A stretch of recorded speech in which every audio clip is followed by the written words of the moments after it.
비 내리던 오후 떡볶이집 문이 천천히 열렸다. 낯익은 목소리, 이 냄새 참 익숙하네. 정희의 손이 굳어버렸다. 15년 전 자신을 쫓아낸 시어머니 이순자였다. 설마 어머님? 이순자는 잠시 멈칫하다 떨리는 목소리로 말했다. 아직도 그 떡볶이 냄새가 잊히질 않네. 그때는 내가 미안했어. 그녀의 손엔 정희가 생신 선물로 드렸던 은반지가 반짝였다.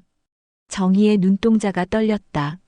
그 안엔 눈물이 아니라 삼켜온 분노가 번지고 있었다. 이제 와서 미안하다니 너무 늦었어요, 어머님. 그녀의 진짜 이야기는 그때부터 시작이었습니다. 정인의 떡볶이, 그날의 국물엔 눈물이 섞여 있었습니다. 구독과 좋아요는 무료이고 댓글은 덕담 한마디면 됩니다. 늘 건강과 복이 함께 하시길 바랍니다. 지금 이야기 시작합니다. 서울 외곽의 오래된 재래시장. 이른 새벽 4시 반부터 61살 정희는 잠에서 깼습니다. 알람 소리보다 먼저 눈이 떠지는 게 이제는 습관이 되어버렸습니다. 작은 방에서 일어나 세면대에 찬물로 얼굴을 씻었습니다. 거울 속 자신의 얼굴을 보니 주름이 또 늘어난 것 같았습니다. 오늘도 버텨야지. 정희는 낡은 앞치마를 두르고 계단을 내려갔습니다. 정인의 떡볶이라고 손글씨로 쓴 낡은 간판이 바람에 살짝 흔들렸습니다. 가게 문을 열고 들어서니 어제 저녁 닦아놓은 테이블이 깨끗하게 정돈되어 있었죠. 정희는 냉장고에서 떡을 꺼내 물에 담갔습니다.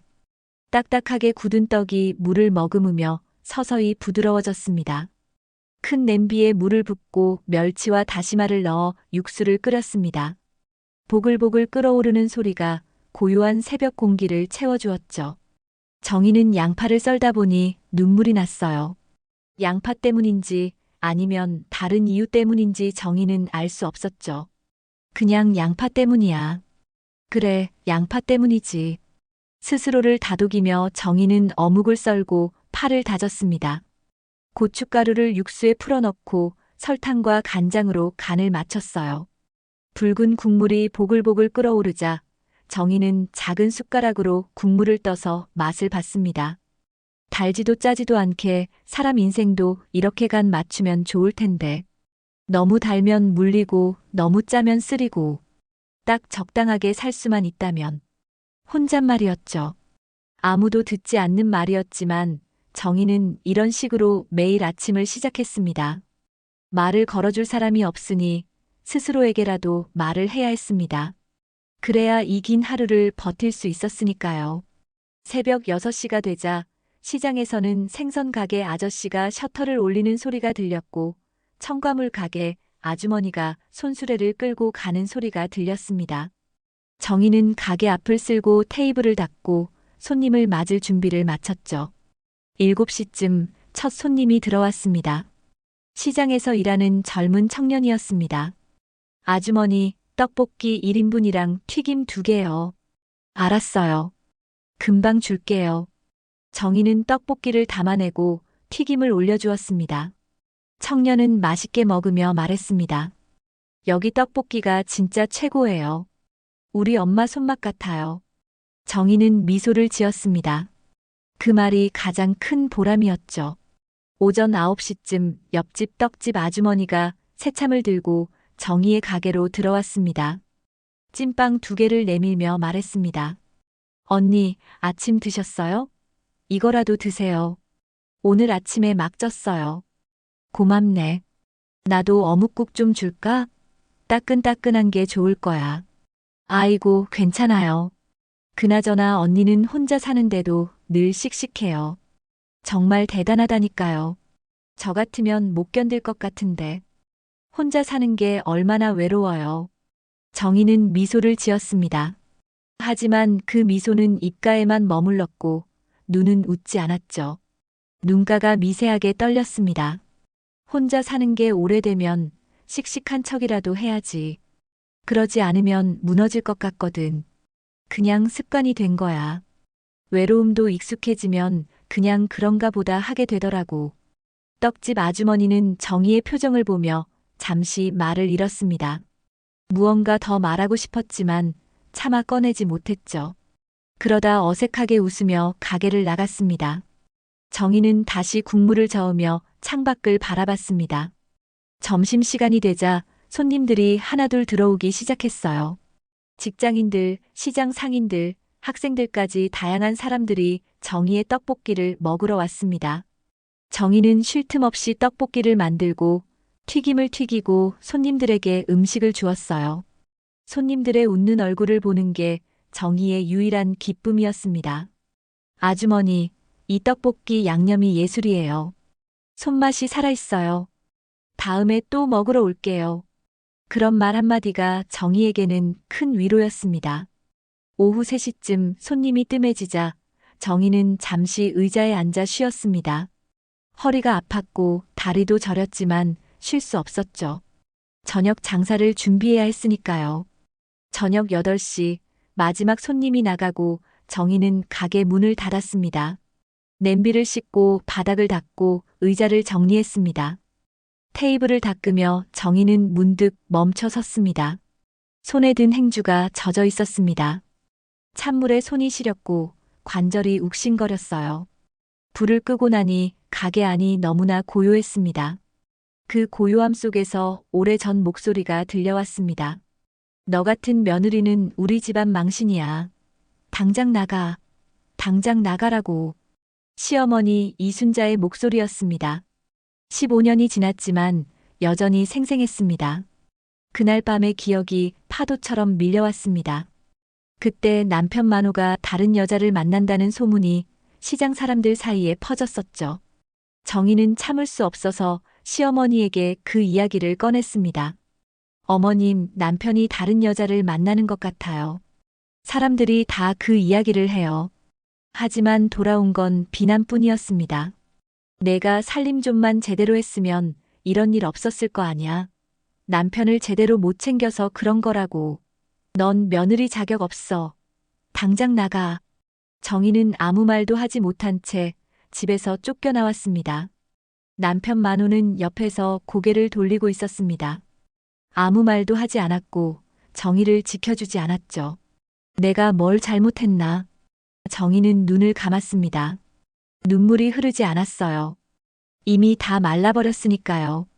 대신 가슴 한가운데가 뻐근하게 아팠습니다. 정희는 천천히 가게 문을 잠그고 계단을 올라갔습니다. 작은 방에 들어가 이불을 덮고 천장을 바라봤습니다. 잠은 오지 않았어요. 오늘도 내일도 이렇게 살아가야 했습니다. 떡볶이 국물처럼 끓어오르는 마음을 참으며 정희는 하루하루를 견뎌내고 있었죠. 비가 내리는 오후였어요. 하늘이 잿빛으로 무겁게 드리워져 있었고 빗방울이 가게 앞 처마를 거세게 두드렸습니다. 시장 골목에는 사람들이 우산을 쓰고 바쁘게 오갔죠. 무릉덩이를 밟는 소리, 우산에 떨어지는 빗소리가 시장을 가득 채웠습니다. 정희는 가게 안에서 국물을 저으며 창밖을 바라봤습니다. 비 오는 날이면 항상 손님이 뜸했지만 정희는 매일 똑같이 준비했죠. 혹시 모를 손님을 위해서였습니다. 비 오는 날엔 손님이 없지. 그래도 준비는 해야 하는데 누가 올지 모르니까. 혼잣말을 하며 정희는 떡을 냄비에 넣었습니다. 붉은 국물이 보글보글 끓어올랐고 매콤한 냄새가 가게 안을 채웠어요. 오후 2시쯤 가게 문이 천천히 열렸습니다. 빗소리와 함께 찬 바람이 들어왔습니다. 정희는 고개를 들었습니다. 허리가 굽은 노파 한 명이 천천히 들어왔습니다. 온몸이 비에 흠뻑 젖어 있었죠. 낡은 회색 코트에서 물이 뚝뚝 떨어졌습니다. 머리카락도 젖어서 얼굴에 달라붙어 있었습니다. 노파는 숨을 헐떡이며 의자에 주저앉았습니다. 손이 파르르 떨리고 있었죠. 정희는 깜짝 놀라 재빨리 수건을 꺼냈습니다. 그리고 노파에게 다가가 말했습니다. 어머, 비를 많이 맞으셨네요. 이걸로 좀 닦으세요. 감기 걸리시겠어요.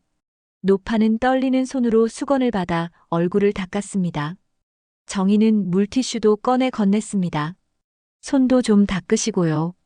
따뜻한 어묵국 드릴게요. 몸 좀 녹이셔야 해요.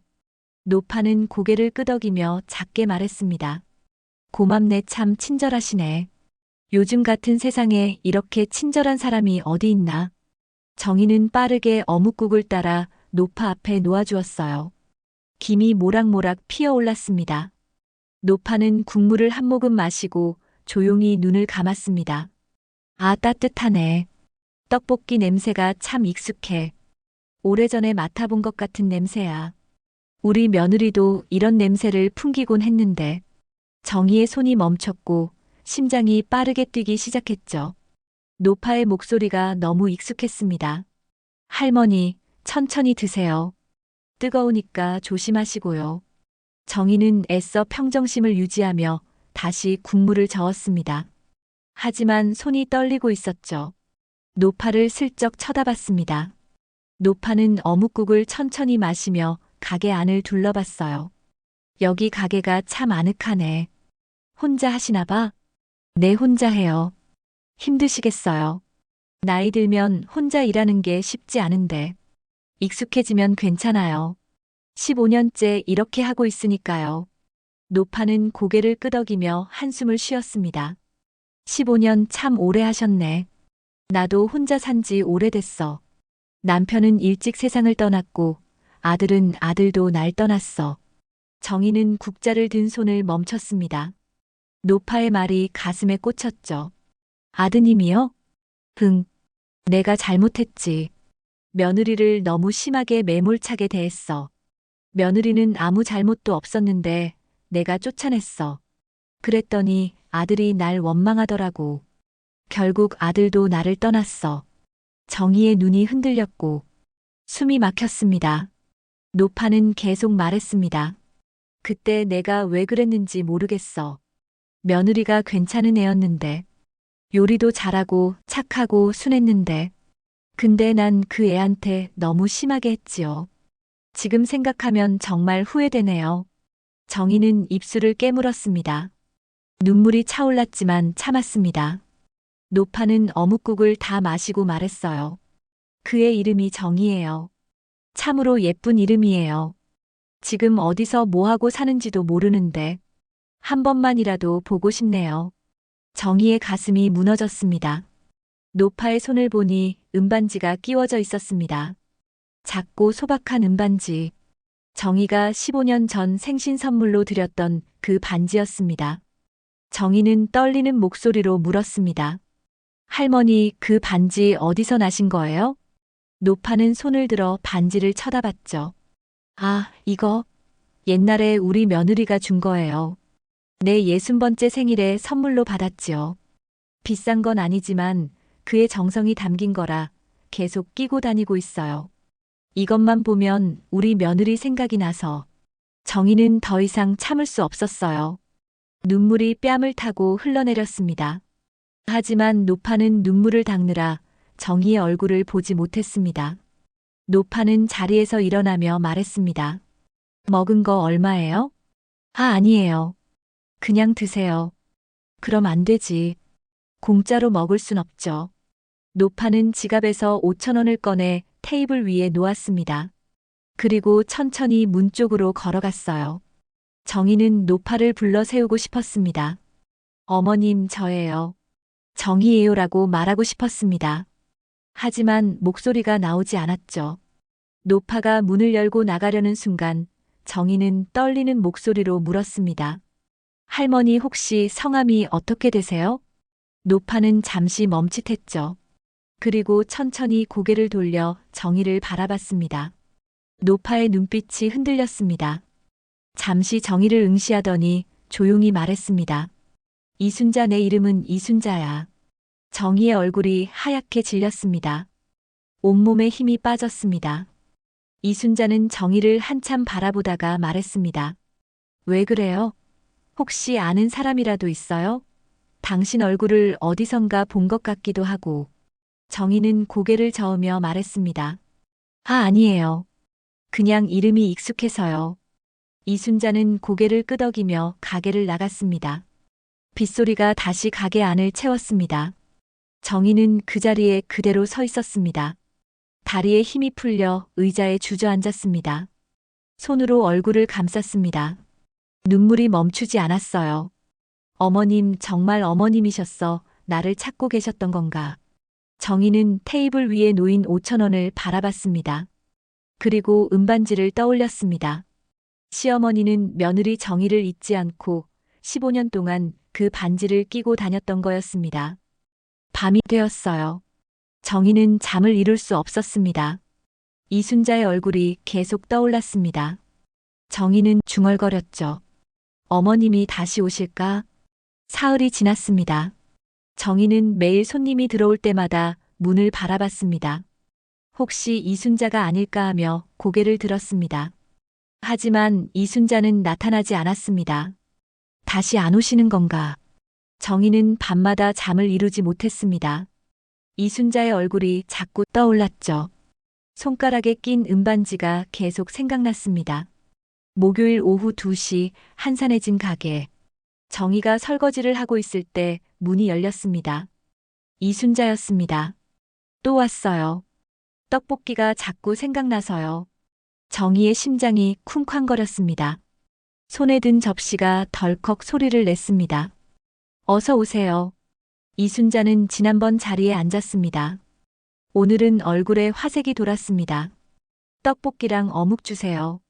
사장님, 음식이 정말 맛있어요. 정희는 평소보다 정성을 다해 떡볶이를 담았습니다. 떡도 많이 넣고 어묵도 두툼하게 썰었어요. 손이 떨렸습니다. 이순자는 한 입 먹고 눈을 감았습니다. 이 맛 우리 며느리 손맛이랑 똑같아요. 정말 신기해요. 정희는 눈물이 차올랐지만 참았습니다. 며느리분이 요리를 잘하셨나 봐요. 잘했죠. 이름이 정희였어요. 착한 애였는데 내가 매몰차게 쫓아냈어요. 이순자의 목소리가 떨렸습니다. 15년 전이었어요. 우리 아들이 다른 여자를 만났다는 소문이 돌았어요. 시장 사람들이 수군거렸죠. 며느리가 내게 와서 어머님, 만호가 정말 다른 여자를 만나요. 라고 말을 하더군요. 정희는 숨을 깊게 들이쉬었습니다. 그 순간 난 미쳤던 것 같아요. 화가 머리끝까지 났는데 아들한테 화를 낼 수가 없었어요. 그래서 며느리한테 화를 냈어요. 내가 남편을 제대로 못 챙겨서 그런 거라고. 당장 나가라고 했어요. 이순자는 손으로 얼굴을 감쌌습니다. 며느리는 울면서 자기가 뭘 잘못했는지 물어봤지만 나는 그 말을 듣지 않았어요. 그날 밤 비가 쏟아졌는데 며느리는 우산도 없이 나갔어요. 난 창문으로 그 모습을 봤어요. 비를 맞으며 비틀거리는 뒷모습을요. 근데 말리지 않았어요. 정희는 그날 밤이 떠올랐습니다. 비를 맞으며 골목을 걸었던 그날. 온몸이 떨었던 그날. 눈물이 뺨을 타고 흘렀습니다. 그 후로 아들이 날 원망했어요. 엄마가 정희를 쫓아낸 거고 잘못한 건 자기라면서 매일 싸웠어요. 근데 난 잘못을 인정하지 않았어요. 이순자는 눈물을 닦으며 말했습니다. 몇 달 후에 진실을 알게 되었는데 정말로 내 아들이 박소라라는 여자를 만나고 있었어요. 화장 진하고 돈만 밝히는 여자였더군. 정희는 박소라라는 이름에 온몸이 얼어붙었습니다. 아들은 그 여자랑 살림을 차리고 날 떠났지요. 정희한테 사과하라고 내 얼굴 보기 싫다고 그렇게 떠났어요. 이순자의 목소리가 흔들렸지만 계속 말을 이어갔습니다. 그 후로 혼자 살았어요. 아들이 가끔 돈을 보내줬는데 몇 년 전부터 끊겼어요. 알아보니까 박소라가 아들 재산을 다 빼먹고 도망가 버렸대요.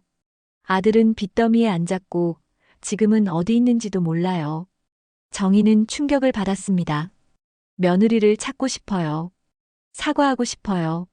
근데 방법이 없어요. 이순자는 손가락에 은반지를 만지작거렸습니다. 이 반지 보면 며느리 생각이 나요. 15년 동안 하루도 안 빼고 끼고 다녔어요. 이것만이 며느리와의 유일한 연결고리예요. 정희는 더 이상 참을 수 없었습니다. 눈물이 쏟아졌습니다. 고개를 돌려 앞치마로 닦았습니다. 그때였어요. 가게 문이 거칠게 열렸죠. 짙은 화장을 한 여자가 들어왔습니다. 명품 가방을 들고 하이힐을 신고 향수 냄새를 풍기며 박소라였습니다. 정희의 얼굴이 굳었습니다. 이순자도 그 여자를 보고 눈이 커졌습니다. 어머, 여기 아직도 장사하네. 정희 씨, 오래간만이에요. 박소라는 정희를 알아봤습니다. 정희는 온몸이 굳었습니다. 누구세요? 에이, 모르는 척 하시기는. 15년 전 만호 씨 부인이었잖아요. 나 기억 안 나요? 박소라예요. 이순자가 자리에서 벌떡 일어났습니다. 얼굴이 창백해졌죠. 박소라, 내가 감히 여기에 왜 와? 박소라는 이순자를 보고 비웃었습니다. 어머, 어머님도 여기 계세요? 세상 참 좁네요. 이순자는 떨리는 손으로 테이블을 짚었습니다. 내가 우리 만호를 망친 여자잖아. 박소라는 가방을 테이블에 툭 던지며 말했습니다. 망쳤다니요? 만호 씨가 저한테 빠진 거죠. 어쩔 수 없잖아요. 남자는 원래 예쁜 여자한테 끌리는 거예요. 정희는 떨리는 목소리로 말했습니다. 박소라는 가게 안을 둘러보며 비웃었습니다. 그 순간 이순자가 자리에서 벌떡 일어났습니다. 내가 뭐라고 했어? 우리 만호가 너 때문에 망한 거야. 내가 우리 집안을 망쳤잖아. 이순자의 목소리가 떨렸습니다. 박소라는 어이없다는 표정으로 이순자를 바라봤습니다. 어머님은 왜 그러세요? 저 사람은 그냥 떡볶이 장사하는 아줌마잖아요. 이 사람은 이순자는 정희를 바라봤습니다. 갑자기 가슴이 뛰었어요. 목소리가, 눈빛이, 그 모든 것이 너무 익숙했습니다. 매일 자신에게 떡볶이를 만들어주던 사람, 자신의 이야기를 들어주던 사람. 혹시 당신이? 이순자의 손이 떨렸습니다. 정희의 얼굴을 자세히 들여다봤습니다. 15년이 지나 주름이 늘었지만 그 눈빛은 변하지 않았습니다. 정희야, 정말 너였어? 정희는 더 이상 참을 수 없었죠. 눈물을 흘리며 고개를 끄덕였습니다. 네, 어머님. 저예요. 정희예요. 이순자의 얼굴이 창백해졌습니다. 15년 동안 찾던 며느리가 바로 곁에 있었습니다. 매일 떡볶이를 만들어주던 사람이 정희였습니다. 정희야, 미안해. 이순자는 비틀거렸습니다. 다리에 힘이 풀렸습니다. 어머님. 정희는 달려가 이순자를 붙잡았습니다. 박소라는 어이없다는 표정으로 그 광경을 바라봤습니다. 하늘이 오늘 우리를 다시 만나게 하셨네요. 정희는 이순자를 안으며 중얼거렸습니다. 어머님, 어머님 정신 차리세요. 정희는 쓰러진 이순자를 부축하며 소리쳤습니다. 이순자의 몸이 축 늘어졌습니다. 얼굴이 창백했고 입술이 파랗게 질렸습니다. 정희는 이순자를 바닥에 조심스럽게 눕혔습니다. 누가 좀 도와주세요. 119로 전화 좀 해주세요. 옆 가게 떡집 아주머니가 달려왔습니다. 손에 밀가루가 묻은 채로 급히 전화를 걸었습니다. 생선 가게 아저씨도 뛰어왔죠. 시장 사람들이 하나둘 모여들었습니다. 무슨 일이야? 할머니 쓰러지셨어? 구급차 불렀어요? 물 좀 가져와. 사람들이 웅성거렸습니다. 정희는 이순자의 손을 꼭 잡고 있었어요. 차갑고 축축한 손이었습니다. 정희의 눈에서 눈물이 뚝뚝 떨어졌습니다. 박소라는 그 광경을 보며 어색하게 서 있었습니다. 사람들의 시선이 그녀에게 쏠렸습니다. 저 여자 누구야? 쓰러지기 전에 저 여자랑 싸우던 것 같던데. 박소라는 사람들의 수군거림을 듣고 얼굴이 붉어졌습니다. 가방을 움켜쥐고 말했습니다. 나는 갈게요. 이런데 오래 있기 그렇네요. 기다려요. 정희가 차갑게 말했습니다. 눈물로 얼룩진 얼굴로 박소라를 똑바로 쳐다봤습니다. 당신이 만호한테 무슨 짓을 했는지 다 알아요. 재산 다 빼돌리고 도망간 거요. 박소라의 얼굴이 굳었습니다. 주변 사람들이 웅성거렸습니다. 뭐, 재산을 빼돌렸다고? 저 여자가 무슨 짓을 한 거야? 박소라는 당황한 표정으로 말했습니다. 그게 지금 무슨 상관이에요? 다 지나간 일인데요. 당장 여기서 나가세요. 다시는 여기 얼씬도 하지 마세요. 정희의 목소리에는 힘이 실려 있었습니다. 박소라는 사람들의 따가운 시선을 견디지 못하고 황급히 가게를 나갔습니다. 발걸음 소리가 점점 멀어졌습니다.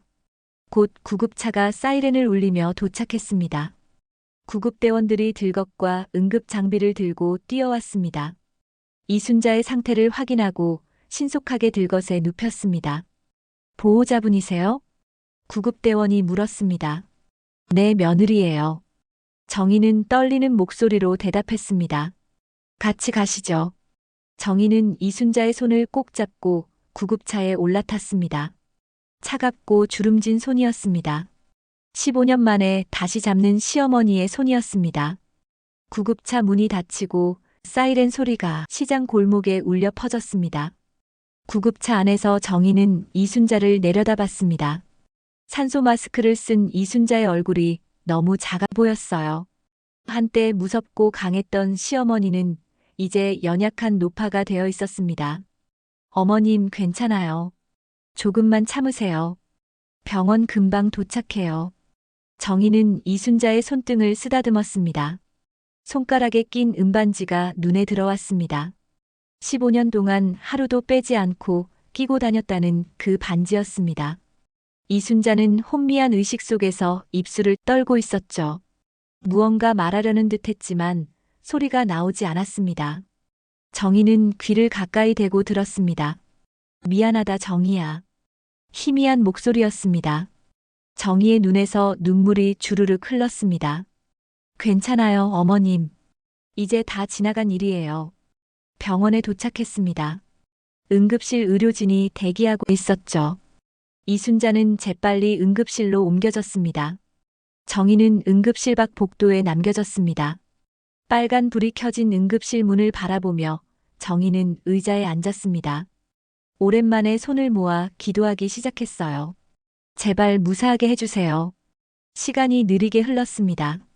복도를 오가는 사람들, 울리는 전화벨 소리, 구급차 사이렌 소리, 모든 게 멀게 느껴졌습니다.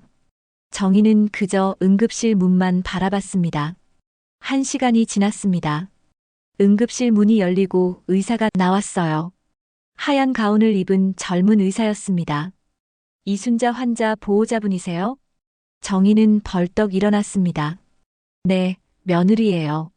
어머님은 괜찮으세요? 과로와 스트레스, 그리고 영양실조가 겹친 상태입니다.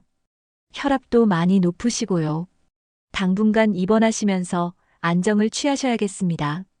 지금은 안정되셨으니 걱정 마세요. 정희는 안도의 한숨을 내쉬었습니다. 다리에 힘이 풀려 다시 의자에 주저앉았습니다. 감사합니다, 선생님. 정말 감사합니다. 가족분이 곁에 계셔서 다행입니다. 혼자 사시는 어르신들은 이렇게 쓰러지셔도 발견이 늦어져서 위험한 경우가 많거든요. 의사가 말했습니다. 정희는 고개를 끄덕였습니다. 만약 이순자가 정희의 가게가 아닌 다른 곳에서 쓰러졌다면 어땠을까? 생각만 해도 아찔했습니다. 잠시 후 이순자는 일반 병실로 옮겨졌습니다. 4인실 창가 자리였습니다. 정희는 병상 옆 보호자 의자에 앉아 이순자를 지켰습니다. 이순자는 링거를 맞으며 조용히 잠들어 있었습니다. 얼굴에 약간 혈색이 돌았습니다. 숨소리도 안정적이었습니다. 정희는 이순자의 손을 잡고 가만히 앉아 있었습니다. 창밖으로 해가 지고 있었습니다. 노을이 붉게 물들었습니다. 저녁 8시쯤 이순자가 천천히 눈을 떴습니다. 희미하게 주위를 둘러보다가 정희를 발견했습니다. 정희야. 약한 목소리였습니다. 네, 어머님. 깨어나셨어요? 여기 병원이에요. 괜찮으세요? 이순자는 눈물을 흘렸죠. 말없이 정희의 손을 꼭 쥐었습니다. 정희도 눈물을 흘렸습니다. 두 사람은 한동안 아무 말 없이 손을 잡고 있었습니다. 15년 동안 쌓였던 벽이 무너져 내렸습니다. 미움도 원망도 모든 것이 눈물과 함께 흘러내렸습니다. 밤이 깊어졌고 병실은 조용해졌어요. 다른 환자들의 고른 숨소리만 들렸습니다. 정희는 이순자 곁에서 그녀를 지켰습니다. 이제 괜찮아요, 어머님. 제가 곁에 있을게요. 정희는 조용히 중얼거렸습니다. 이순자는 편안한 얼굴로 잠들어 있었습니다. 사흘째 되는 날 아침이었습니다. 정희는 병실 보호자 의자에서 눈을 떴습니다. 목이 뻐근했어요. 사흘 밤을 의자에서 잔 탓이었습니다. 이순자는 아직 잠들어 있었습니다. 링거를 맞으며 고른 숨을 쉬고 있었습니다. 얼굴에 혈색이 돌았고 첫날보다 훨씬 건강해 보였어요. 정희는 화장실에 가서 세수를 했습니다. 거울 속 얼굴이 헬쑥했습니다. 눈 밑에 다크서클이 짙었습니다. 하지만 마음은 편안했습니다. 병실로 돌아오니 이순자가 눈을 뜨고 있었습니다. 어머님 깨셨어요? 응, 많이 좋아졌어. 간호사가 들어와 활력 징후를 재고 아침 약을 건넸습니다. 정희는 아침 죽을 사다가 한 숟가락씩 떠먹였습니다. 두 사람은 조용히 아침을 먹었습니다. 오전 10시쯤 병실 문이 열렸습니다. 낡은 코트를 입은 남자가 들어왔습니다. 수척한 얼굴, 헝클어진 머리, 구겨진 옷차림. 술 냄새가 났죠. 최만호였습니다. 정희의 심장이 멈춘 듯 했습니다. 15년 만에 보는 남편이었습니다. 어머니 입원하셨다고 들었어요. 만호의 목소리는 쉬어 있었습니다. 그는 침대 옆으로 다가왔습니다. 그리고 정희를 봤습니다. 얼굴이 하얗게 질렸습니다. 정희야, 너였어? 정희는 자리에서 일어났습니다. 차갑게 대답했습니다. 오래간만이네요. 만호는 입술을 떨었습니다. 무언가 말하려 했지만 말이 나오지 않았습니다. 정희야, 미안해. 사과는 필요 없어요. 만호는 침대 발치에 주저앉았습니다. 두 손으로 얼굴을 감쌌습니다. 나도 망했어. 소라가 내 재산 다 빼가고 도망갔어. 사업도 망했고 빚만 2억이 남았어. 만호의 목소리는 절망으로 가득했죠. 하지만 정희는 아무 말도 하지 않았습니다. 매일 술만 마셔. 너 생각만 나. 내가 다 망쳤어. 이순자가 차갑게 말했습니다. 만호야, 이제 와서 후회해도 소용없어. 만호는 눈물을 흘렸습니다. 정희는 만호를 내려다봤습니다. 무너진 남자였죠. 한때 자신감 넘치던 남자는 이제 초라한 모습이었습니다. 만호 씨, 저는 과거로 돌아갈 생각 없어요. 어머님 병간호는 제가 할 거예요. 돌아가세요. 정희야. 후회는 나중에 오는 손님이에요. 제 가게에는 자리가 없어요. 만호는 할 말을 잃었습니다. 천천히 일어났습니다. 비틀거리며 문 쪽으로 갔습니다. 어머니 쾌차하세요. 문이 닫혔습니다. 정희는 창밖을 바라봤습니다. 이순자가 정희의 손을 잡았습니다. 잘했어, 정희야. 며칠 후 이순자는 퇴원했습니다. 정희는 이순자를 가게 위층 방으로 모셨습니다. 좁았지만 따뜻한 공간이었습니다. 그날 저녁 정희는 떡볶이를 끓였습니다. 이순자는 옆에서 지켜봤습니다. 옛날처럼 맛있게 만드네. 어머님, 내일부터 같이 살아요. 고맙다, 정희야. 같이 살자. 밤이 되었어요. 두 사람은 나란히 누웠습니다. 다음 날 아침 정희는 가게를 열었습니다. 이순자도 앞치마를 두르고 나왔습니다. 손님들이 들어왔습니다. 할머니 건강하세요? 다행이네요. 시장 사람들이 반겼습니다. 정희는 떡볶이를 만들고 이순자는 옆에서 어묵을 썰었습니다.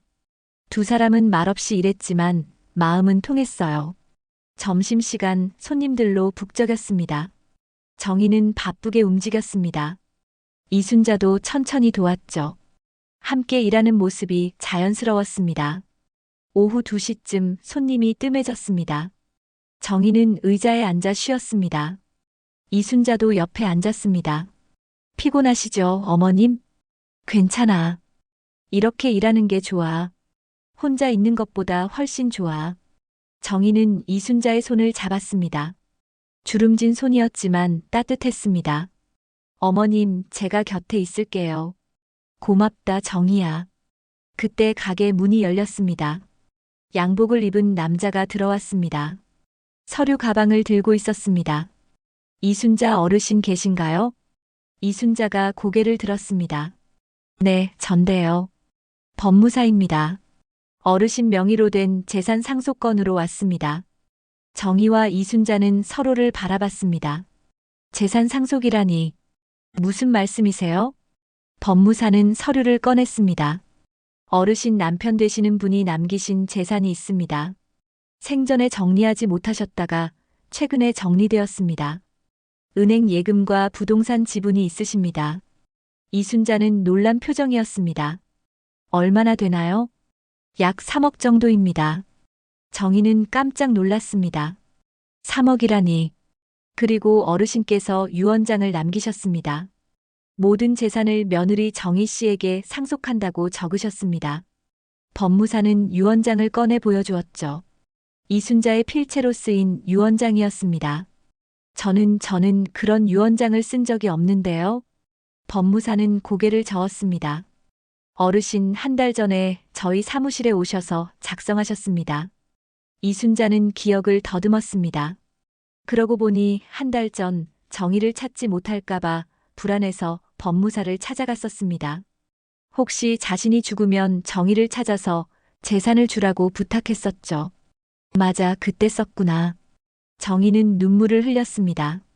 어머님, 왜 이러세요? 정희야, 이건 내 거야. 내가 너한테 빚진 거야. 받아. 어머님, 저는 돈이 필요 없어요. 아니야, 받아. 이게 내가 할 수 있는 유일한 속죄니까. 정희는 이순자를 안았습니다. 두 사람은 울었습니다. 법무사는 조용히 서류를 테이블에 놓고 나갔습니다. 한참 후 정희는 말했습니다. 어머님, 이 돈으로 가게를 크게 만들어요. 우리 둘이 함께요. 이순자는 웃었습니다. 그래. 같이 하자. 두 사람은 손을 맞잡았습니다. 15년 만에 진짜 가족이 되었습니다. 한 달이 흘렀어요. 정희와 이순자는 매일 함께 가게를 열었습니다. 새벽부터 준비를 시작했죠. 이순자는 떡을 씻고 정희는 국물을 끓였습니다. 두 사람은 말없이 일했지만 마음은 통했습니다. 소문이 퍼져서 가게는 예전보다 더 붐볐어요. 정희네 떡볶이에 할머니가 같이 일하신대요. 모녀처럼 정겹게 장사하신대요. 사람들이 더 많이 찾아왔습니다. 할머니, 오늘도 떡볶이 맛있어요. 두 분 보기 좋아요. 손님들의 칭찬에 이순자는 환하게 웃었습니다. 정희도 기뻤죠. 15년 만에 찾은 평화였습니다. 어느 목요일 오후 손님이 뜸한 시간이었습니다. 정희는 테이블을 닦고 있었고 이순자는 의자에 앉아 쉬고 있었습니다. 그때 가게 문이 열렸습니다. 박소라였어요. 정희는 손을 멈췄습니다. 이순자도 고개를 들었습니다. 박소라는 예전처럼 명품 가방을 들고 있지 않았습니다. 낡은 가방을 들고 화장도 흐트러져 있었습니다. 옷도 구겨져 있었죠. 저 떡볶이 1인분 주세요. 박소라의 목소리는 작았습니다. 예전의 당당함은 사라져 있었습니다. 정희는 차갑게 대답했습니다. 손님 받지 않습니다. 나가세요. 박소라는 고개를 숙였습니다. 제발요, 배가 너무 고파요. 돈은 있어요. 제발 팔아주세요. 정희는 박소라를 쳐다봤습니다. 초라한 모습이었어요. 한때 만호의 재산을 다 빼먹고 도망갔던 그 여자가 이제는 거지처럼 보였습니다. 이순자가 정희에게 말했습니다. 정희야, 팔아줘. 어머님, 배고픈 사람한테 음식을 주는 게 우리 일이잖아. 정희는 잠시 망설였습니다. 하지만 이순자의 눈빛을 보고 고개를 끄덕였습니다. 떡볶이를 담아 박소라 앞에 놓았습니다. 박소라는 떡볶이를 받아들고 눈물을 흘렸습니다. 고맙습니다. 정말 고맙습니다. 박소라는 떡볶이를 허겁지겁 먹었습니다. 며칠 굶은 듯 보였죠. 정희는 물컵도 가져다 줬습니다. 박소라는 떡볶이를 다 먹고 돈을 꺼냈습니다. 1,000원짜리 몇 장이었습니다. 손이 떨리고 있었죠. 이것밖에 없어요. 미안해요. 정희는 돈을 받지 않았습니다. 그랬어요. 그냥 가세요. 박소라는 고개를 들어 정희를 바라봤습니다. 눈물이 뺨을 타고 흘렀습니다. 정희 씨 미안해요. 정말 미안해요. 제가 잘못했어요. 정희는 아무 말도 하지 않았습니다. 박소라는 계속 말했습니다. 만호 씨 재산 다 빼돌리고 도망갔어요. 다른 남자들 만나면서 생긴 돈도 다 썼어요. 근데 다 잃었어요. 돈도 남자들도 다 잃었어요. 지금은 고시원에서 살아요. 하루 벌어 하루 먹고 살고 있어요. 박소라는 흐느꼈습니다. 제 인생이 이렇게 될 줄 몰랐어요. 돈만 있으면 행복할 줄 알았어요. 근데 아니었어요. 지금 너무 외롭고 힘들어요. 이순자가 차갑게 말했습니다. 그게 내가 받아야 할 벌이야. 박소라는 고개를 끄덕였습니다. 알아요. 제가 잘못했어요. 용서해달라는 게 아니에요. 그냥 미안하다고 말하고 싶었어요. 박소라는 자리에서 일어나 비틀거리자 정희가 팔을 잡아주었죠. 괜찮아요? 네, 고맙습니다.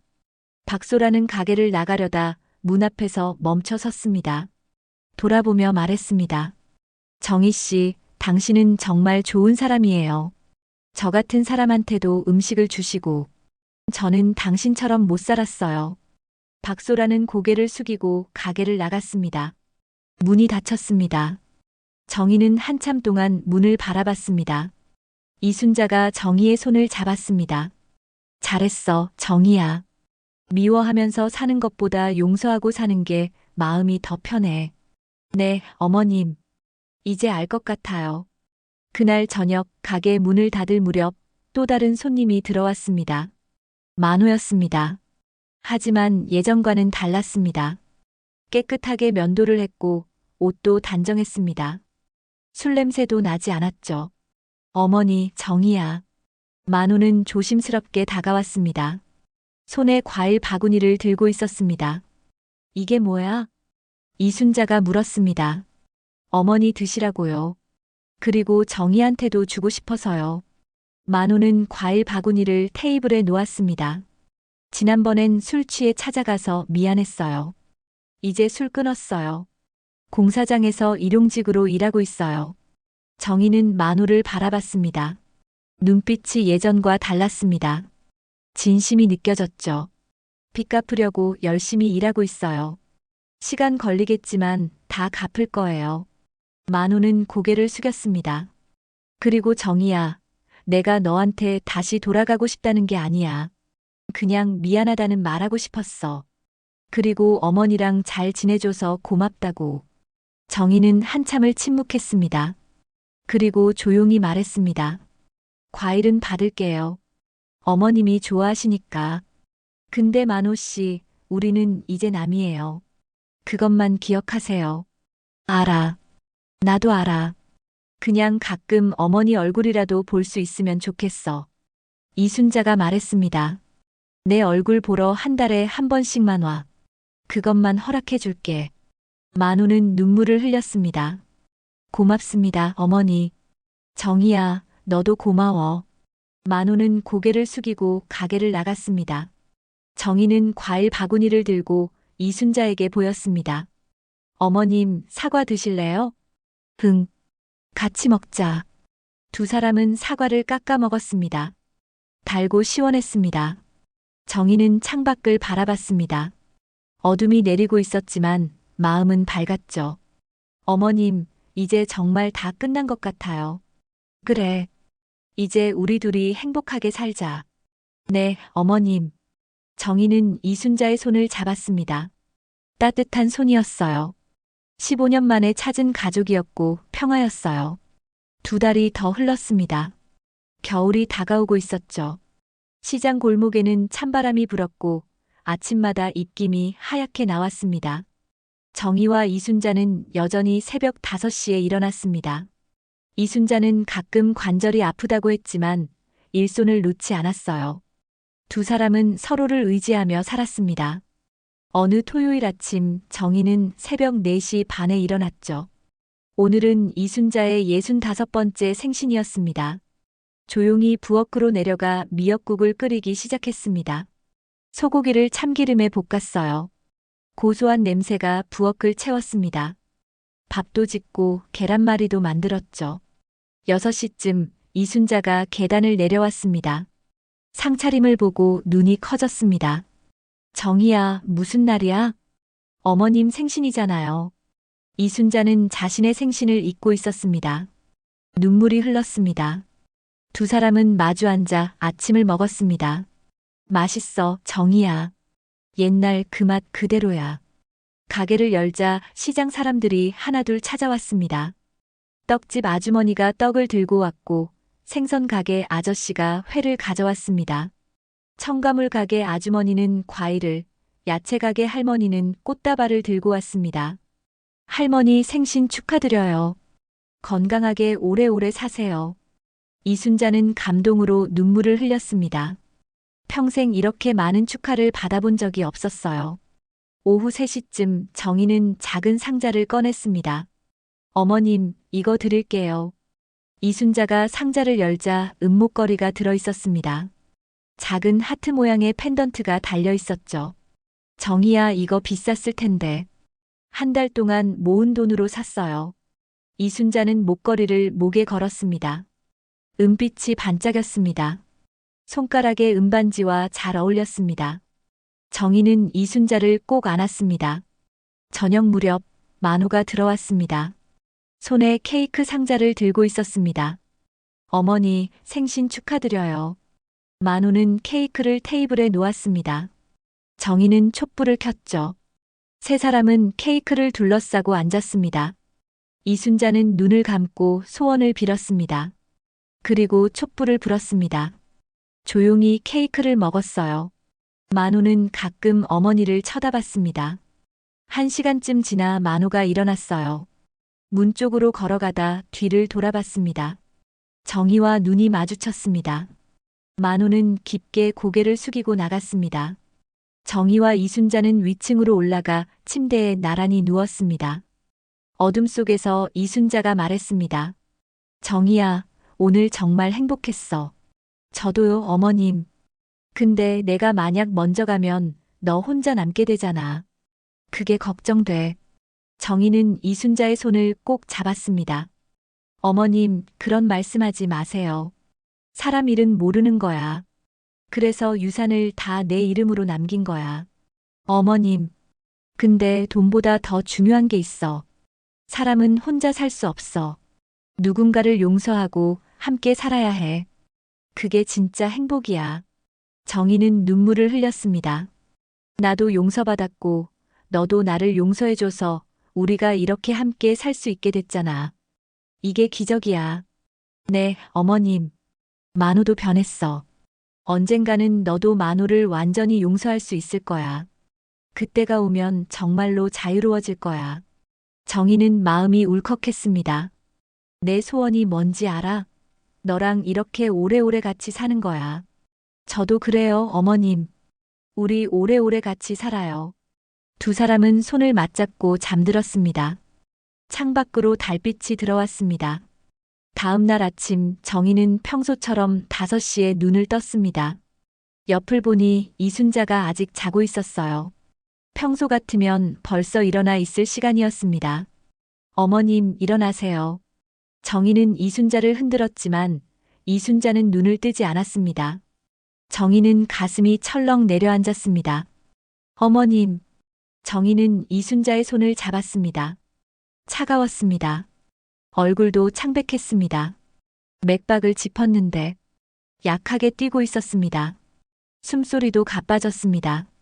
어머님, 정신 차리세요. 정희는 급히 119에 전화를 걸었죠. 손이 너무 떨려서 번호를 잘못 누를 뻔했습니다. 빨리 와주세요. 어머님이 깨어나지 않아요. 정희는 이순자를 안았습니다. 눈물이 쏟아졌습니다. 어머님, 제발 정신 차리세요. 우리 오래오래 같이 살기로 했잖아요. 약속했잖아요. 구급차가 도착했고 사이렌 소리가 시장 골목에 울렸습니다. 구급대원들이 계단을 뛰어 올라왔습니다. 이순자를 들것에 눕혔습니다. 보호자분이세요? 내 며느리예요. 같이 가시죠. 정희는 이순자의 손을 꼭 잡고 구급차에 올라탔습니다. 산소 마스크를 쓴 이순자의 얼굴이 너무 작아 보였습니다. 구급차가 출발하자 사이렌 소리가 요란했습니다. 정희는 이순자의 손을 쓰다듬었습니다. 여전히 손가락에 낀 은반지가 눈에 들어왔죠. 15년 전 선물했던 그 반지였습니다. 어머님 괜찮을 거예요. 제가 손 꼭 잡고 있을게요. 곧 병원 도착해요. 이순자는 혼미한 의식 속에서 입술을 떨었습니다. 무언가 말하려는 듯 했지만 소리가 나오지 않았습니다. 정희는 귀를 가까이 대고 들었습니다. 우리 며느리 미안해. 그리고 고마워. 희미한 목소리였습니다. 정희의 눈에서 눈물이 주르륵 흘렀습니다. 괜찮아요, 어머님. 걱정 마세요. 제가 끝까지 곁에 있을게요. 병원이 가까워졌습니다. 정희는 이순자의 손을 꼭 쥐고 기도했습니다. 제발 괜찮게 해주세요. 어머님을 지켜주세요. 구급차가 병원 응급실 앞에 섰습니다. 문이 열리자 의료진이 대기하고 있었어요. 이순자는 재빨리 응급실로 옮겨졌고 정희는 응급실 밖 복도에 남겨졌습니다. 빨간 불이 켜진 응급실 문을 바라보며 주저앉았습니다. 어머님 제발. 정희는 얼굴을 손으로 감싸고 울었습니다. 복도는 고요했고 시간이 멈춘 듯 했습니다. 1시간이 지났습니다. 정희는 계속 응급실 밖 복도에 앉아 기다렸습니다. 손을 모아 간절히 기도했죠. 시간이 너무 느리게 흘렀습니다.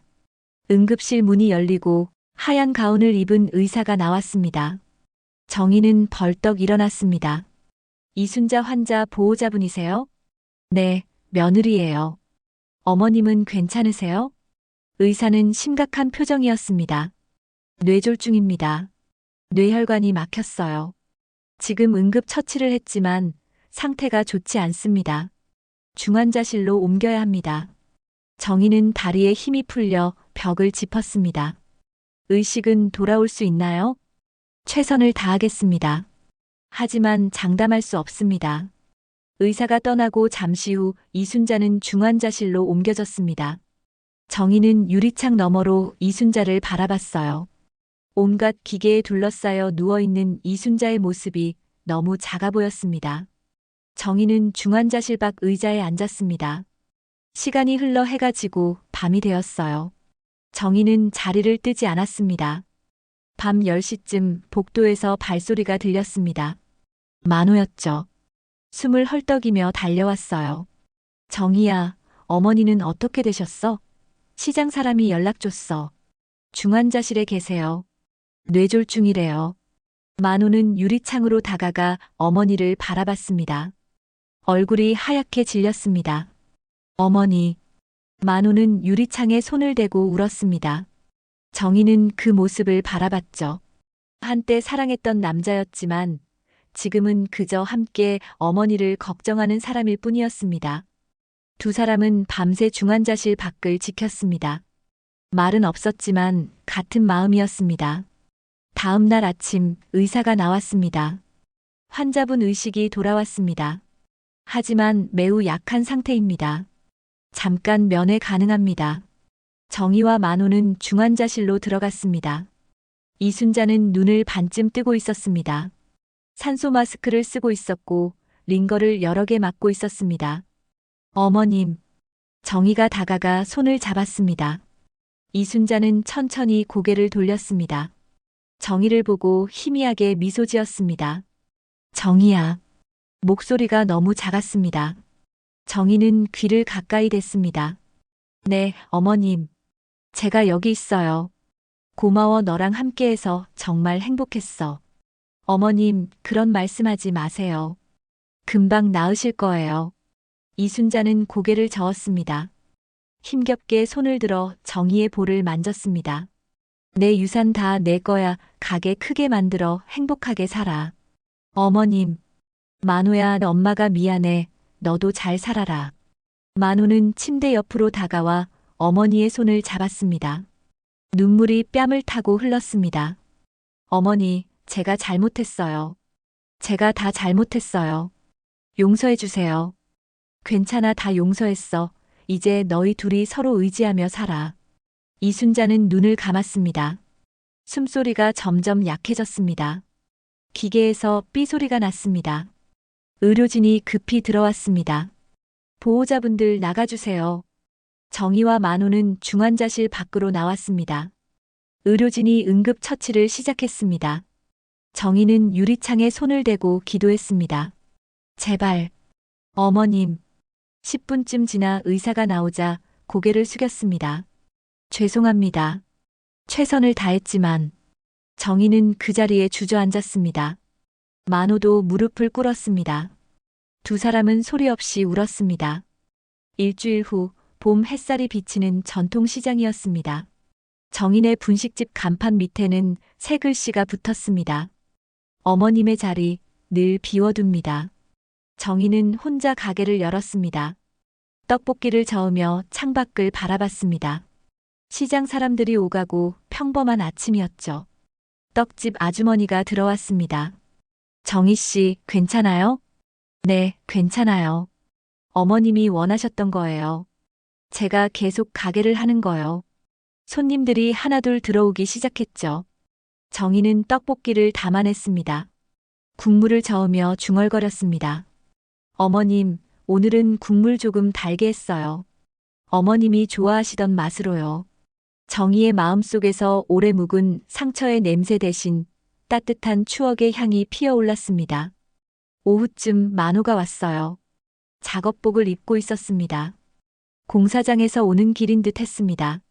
정희야, 떡볶이 1인분 줄 수 있어? 정희는 고개를 끄덕였고 떡볶이를 담아 만호 앞에 놓았습니다. 만호는 한 입 먹고 눈을 감았습니다. 어머니 생각나네. 네. 저도요. 만호는 떡볶이를 다 먹고 돈을 냈습니다. 일어나려다 말고 정희를 바라봤죠. 정희야, 나 빚 다 갚으면 다시 시작할 수 있을까? 정희는 한참 만호를 바라봤습니다. 그리고 조용히 말했습니다. 모르겠어요. 시간이 필요해요. 알겠어. 기다릴게. 만호는 가게를 나갔습니다. 정희는 창밖을 바라봤습니다. 만호의 뒷모습이 멀어졌습니다. 언젠가 만호를 완전히 용서할 수 있을지 정희는 알 수 없었죠. 하지만 지금은 그냥 하루하루를 살아가는 것으로 충분했습니다. 저녁이 되었습니다. 정희는 가게 문을 닫고 테이블을 닦았습니다. 이순자가 앉았던 자리를 바라보았는데 빈 의자였어요. 하지만 외롭지 않았죠. 어머님 잘 지내시죠? 저는 괜찮아요. 어머님이 가르쳐 주신 대로 살고 있어요. 용서하고 함께 살아가는 법을요.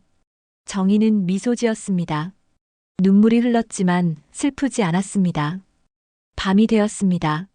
정희는 위층 방으로 올라갔습니다. 이순자가 주신 은목걸이를 만졌습니다. 자신이 선물했던 은반지도 이제 정희의 손에 있었죠. 어머님 고마워요. 저한테 다시 가족이 되어주셔서, 저한테 용서를 가르쳐 주셔서. 정희는 이불을 덮고 눈을 감았습니다. 창밖으로 달빛이 들어왔습니다. 용서는 있는 게 아니라 그 기억에 더 이상 무너지지 않는 것이었습니다. 그리고 그날 이후 내 인생의 국물은 조금 더 따뜻해졌습니다. 다음 날 아침 정희는 다시 가게를 열었어요. 떡볶이 냄새가 시장 골목을 가득 채웠습니다. 손님들이 들어오기 시작했고 정희는 웃으며 떡볶이를 담아냈습니다. 인생은 따뜻하게 천천히 하루하루 계속되었습니다. 오늘 이야기가 여러분께 어떤 울림을 주었을까요? 무료로 할 수 있는 구독과 좋아요, 댓글은 큰 응원이 됩니다. 사연 전시몰과 함께 해주셔서 감사합니다.